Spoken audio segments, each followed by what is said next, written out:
نو اول نمبر ذهن دا صفا کو چې بای بیماری داسې شته بیماری لګي لکه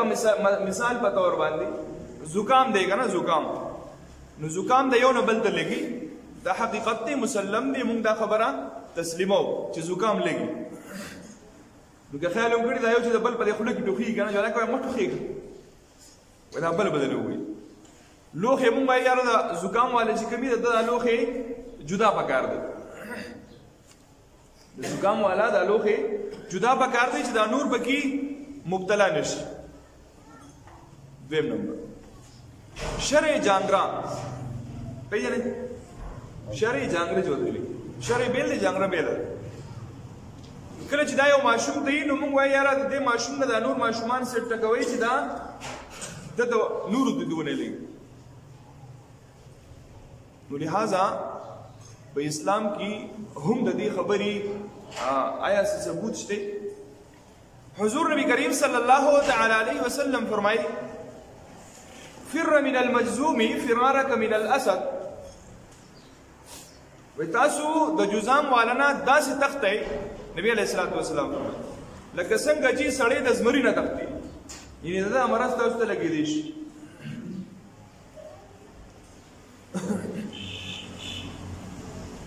او د ټولو نه غټ مرض د نبی علیہ الصلوۃ والسلام په وخت کې طاعون بیماری راغلی و وبا به وته طاعون وبا نبی علیہ الصلوۃ والسلام په وخت کې طاعون بیماری راغلی و چې دا بیماری د یو بنیو نه بل ته لګیدا نبی علیہ الصلوۃ والسلام ارشاد دی نبی علیہ الصلوۃ والسلام فرمایل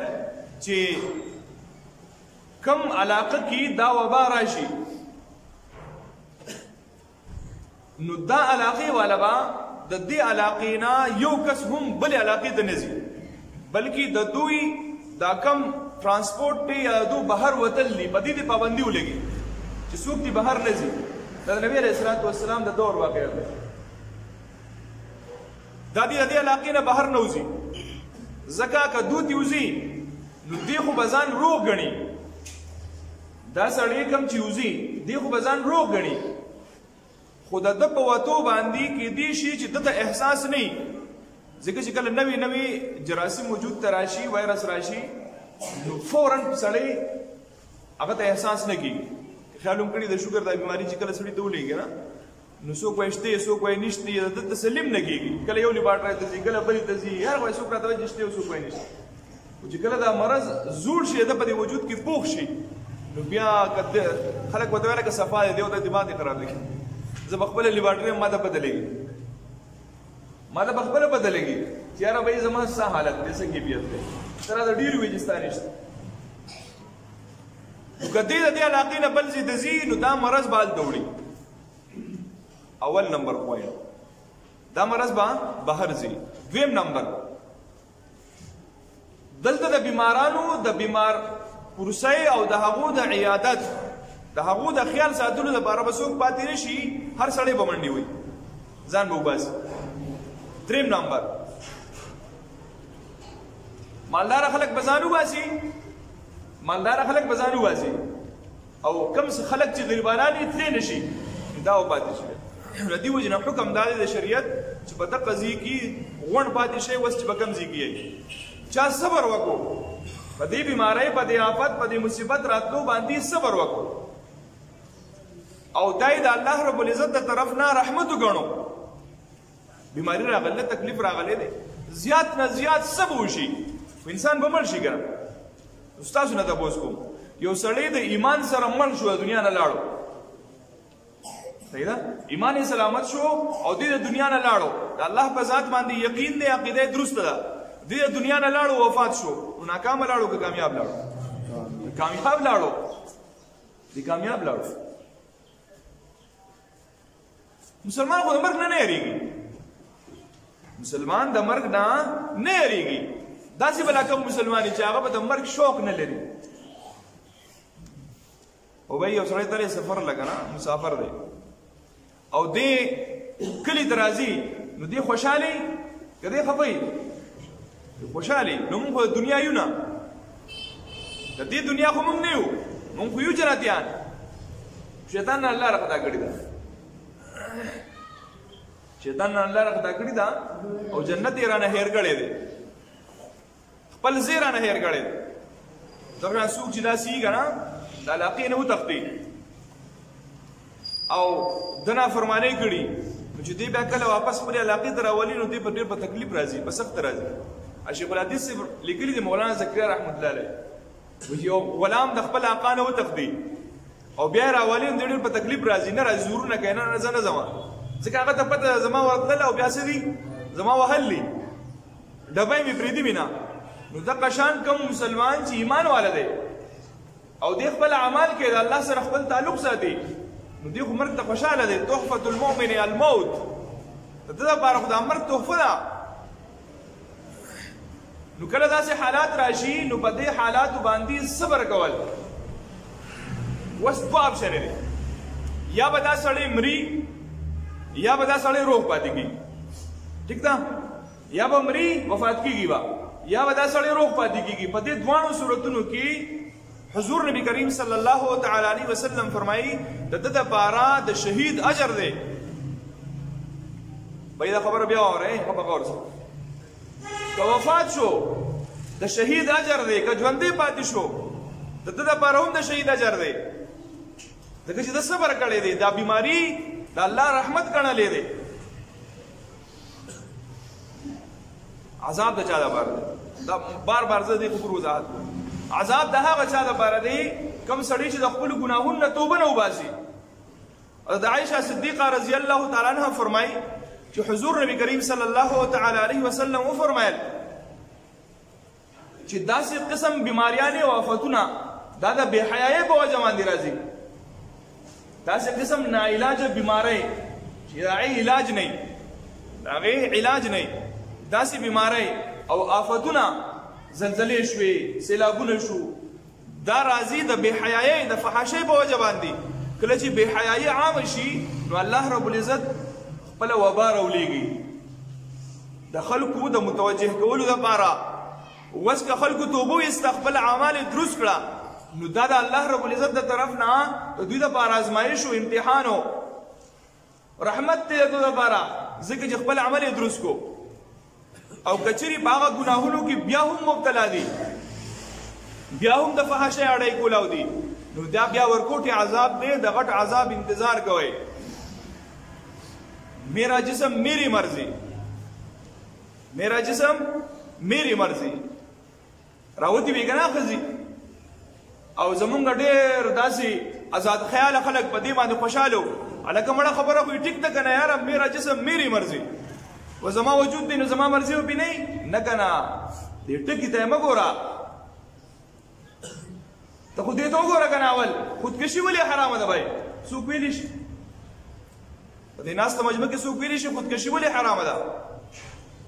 دا وجود د ده خپل نه دی دا د الله امانت دی او بھائی ما ستا سره پیسې کېښودې یار دا امانت کې ده زه راځمه زه لږ زه مخکته ملکړ نه ګوزېږم واپس راځم دا پیسې به راکې بیا امانت دی در سره او دا هغه پیسې استعمال وګرای والا راغی او ته وله ورکړې چې دا واله بھائی او مازدیګر زه رالم هلکه زما پیسې راکړه او هغه ما ته څه وایي چې بھائی تا خو امانت یې ښودی خو زما په کار و ما استعمال کو نو زه به خوشحالېږم که خفه کېږم به زه به خفه کېږم چې هلکه ما خو در سره امانت یې ښودی په امانت خو ځان پوهېږه که نه نو دا وجود زما سره زما د رب څه دی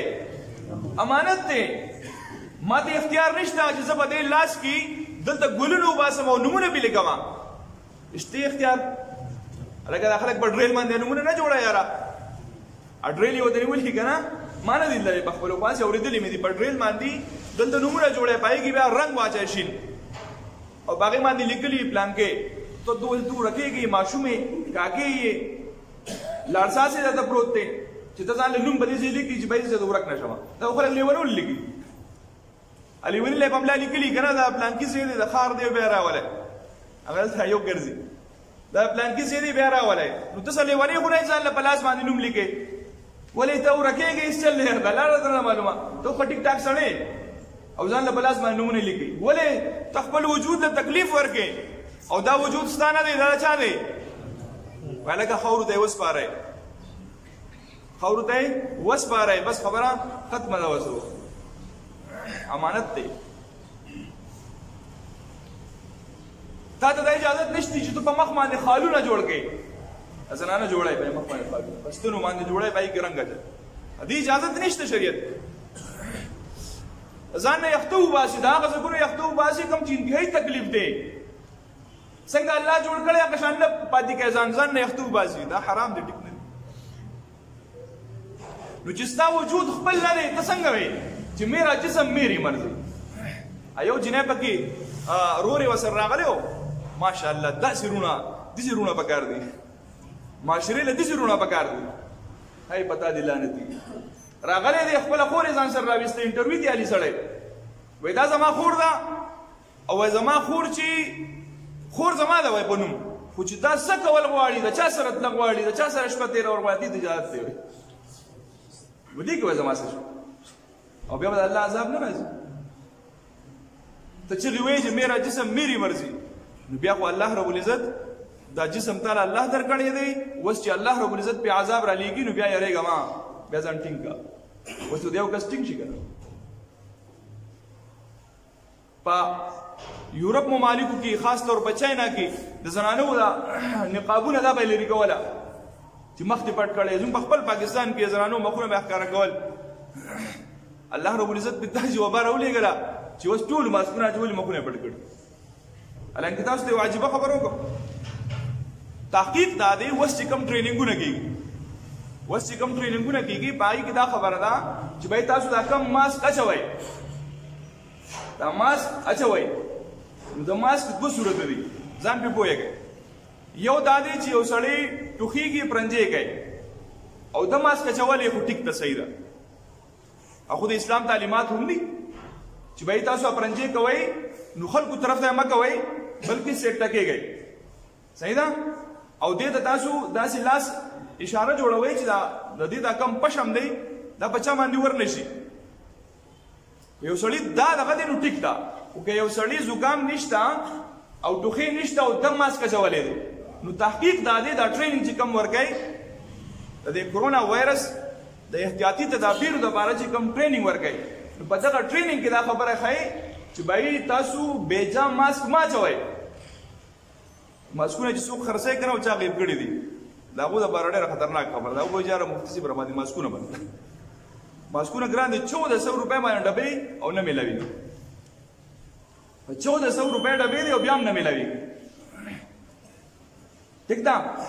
نو دا ماسک چې وچا اچولي بېجا نو دې چې بار بار د ماسک له ټیکۍ به یې که نه په لاس ور وړي نو دې سړي ته د انفیکشن کېدو خطره ډېره زیاته ده بجای د هغه سړي چې کوم سړي ماسک نه دی اچولی هغه ته دونه نه لګي څومره چې دغه ماسک والا ته لګي اوس یې خوند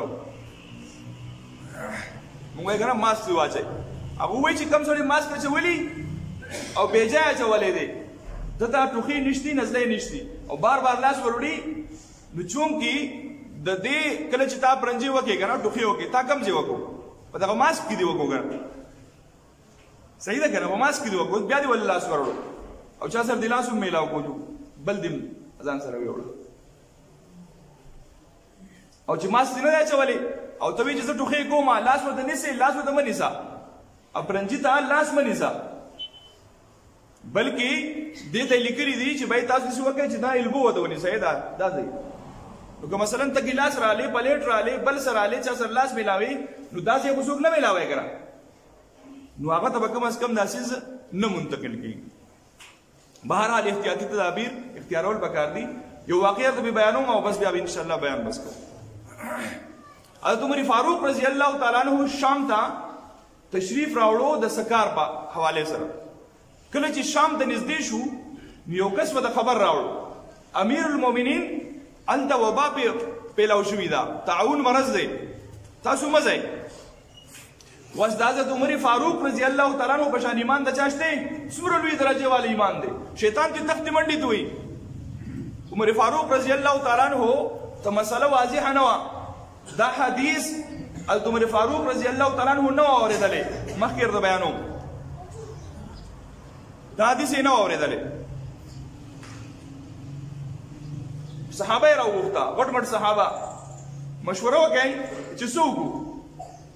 فتوح شام کې هم دا واقع لیکلي. څه وکړو مونږه؟ حکم څه دی؟ ټولو صحابو رایې ورکړه چې امیر المؤمنین دا کار به بیا هم وشي خو تاسو واپس لاړ شئ. امیر المؤمنین فیصله وکړه او دا ټیک ده، دا خبره صحیح ده، مونږ به دا خپله دوره دا منقطع کو، معطل به کو، بیا به چرته راشو او واپس کېده. عبدالله ابن رواحه رضی الله تعالی عنہ امیر المؤمنین حضرت عمر فاروق رضی الله تعالی عنہ ته وی امیر المؤمنین وستا ایمان څه شو؟ ته د یو وبا نه یریږې، ته د یو بیمارۍ نه یریږې چې ما ته یو بیماري ولګي او ته روانې د الله د تقدیر نه به چېرته تښتې؟ تقدیر کې کومه خبره لیکلې شوي که نه، دا خو به رارسي که نه. نو یا امیر المؤمنین د الله د تقدیر نه چېرته تښتې؟ حضرت عمر فاروق رضی الله تعالی عنہ جواب واورئ. عمر فاروق رضی الله تعالی عنہ ته وفرمایل وایي زه د الله د تقدیر نه د الله تقدیر ته تښتم. دا واپس لهم زما په تقدیر کې دي که نه، مقدر کې مې دي ځکه واپس ځم، که په مقدر کې مې نه واپس دی شوم، زما په مقدر کې دي چې زه واپس لاړ شم. د دې وجې نه د الله د تقدیر نه کوم چې لیکلی تقدیر و ما اسباب اختیار کړه د هغې نه زه بچ شوم. دا احتیاطي تدابیر دي، دا کولی شي، دې بالکل اسلام اجازت ورکوي. حضرت عبدالرحمن ابن عوف رضی الله تعالی عنہ راغی، امیر المؤمنین سره میلاو شو. امیر المؤمنین څه کوئ؟ په دې مسله کې نښتي یو چې ځینې وایي چې لاړ شئ واپس مدینې منورې ته، او دا ځینې وایي چې نه ورننوځئ دې ښار ته، شام ته لاړ شئ. حضرت عبدالرحمن ابن عوف رضی الله تعالی عنہ فرمایل، بخاری شریف کې دا روایت موجود دی چې نبی علیه الصلاۃ والسلام مبارک خولې نه ما دا خبره اورېدلې وه. نبی علیه الصلاۃ والسلام فرمایل چې کله به یو علاقه کې وبا، طاعون وغیره خوره شي نو د هغې علاقې خلک د دې علاقې نه مه وځئ، روغو خلکو ته مه راځئ، او کم چې پکې د بهر نه خلک دي نو هغه دې علاقې ته دننه مه راځئ، او په دې بیمارۍ باندې صبر کوئ، او چې کم سړی په دې بیمارۍ کې وفات شو نو د دپاره د شهید اجر دی. حضرت عمر فاروق رضی الله تعالی عنہ فرمایا مسله واضحه شوه، مسله واضحه شوه. نو به هر حال احتیاطي تدابیر اختیارول پکار دي او د دې اسلام اس ممانعت نه کوي چې څنګه دوی وایي زمونږ چې کوم اهل طب والا دي، زمونږ ډاکټران دي، دوی چې کومه خبره کوي په هغې باندې بالکل عمل کول پکار دی، او په دې کې زموږ د ټولو خیر دی، ځکه هسې نه چې زما د وجې نه بل مسلمان ته تکلیف ونه رسي. الله تعالی د عمل کولو توفیق راکړي. اللهم صل على سيدنا محمد وعلى آل سيدنا محمد وبارك وسلم. ربنا ظلمنا أنفسنا وإن لم تغفر لنا وترحمنا لنكونن من الخاسرين. آمين برحمتك.